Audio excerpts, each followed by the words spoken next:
Hey, good morning, everybody, and welcome to the Overnight Action Report here at MarketStream.live. My name is Joseph Cusick from the Cusick Group, securities offered by Money Block. Well, let's jump right in. The Nikkei finished right off of its best levels last night. As a matter of fact, it barely finished basically break even at 12, up 1280, but 19,590. There's a couple notable things here. Still is above its 20-day moving average. That's key and critical for the short term, and it's above its 50-day for the midterm bulls. Japanese Bank of Japan did not move any policy components as far as interest rates or how any policy changes whatsoever. Unlike here in the United States, we did raise rates. The market's looking at the dovish stance of the Fed yesterday, raising a quarter point, saying that 3 total rate hikes looks appropriate, doesn't expect much more, but again, there is always the possibility of another hike out there. The other thing is that you saw strength in the Japanese yen. It popped initially after the initial statement by Kuroda and the policy statement just basically standing firm.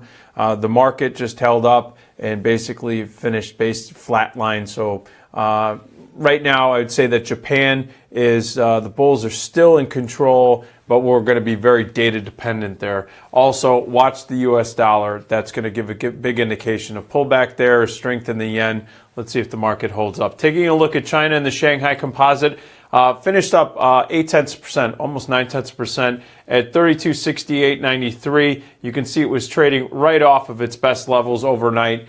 We continue to see that the People's Bank of China, they continue to surprise. As a matter of fact, they came out and they raised rates on borrowing costs for the 7, 14, and 28-day reserve repos by 10 basis points across the board. That was a bit of a surprise. It's also a signal that they believe that, first of all, the economy is strong enough to take the rate hikes, and this is supporting their currency, the yuan, as well as the impact of capital outflows from China. Hong Kong followed suit, finished up basically about 2%, up 495.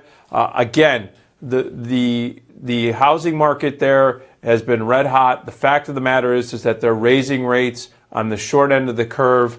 The Hang Seng Index finished up at 24,288.30, finishing right on its best levels, well above that 20-day moving average. As a matter of fact, it bounced off of that after a challenge yesterday. Boom, took off. That confidence from the rate hike of the PBOC gave Hang Seng and Hong Kong a boost. All right, folks, that is it right now for the Overnight Action Report for Asia. Join us at 8:45 Eastern Time. We're going to be back taking a look at all the action in Europe. See you then.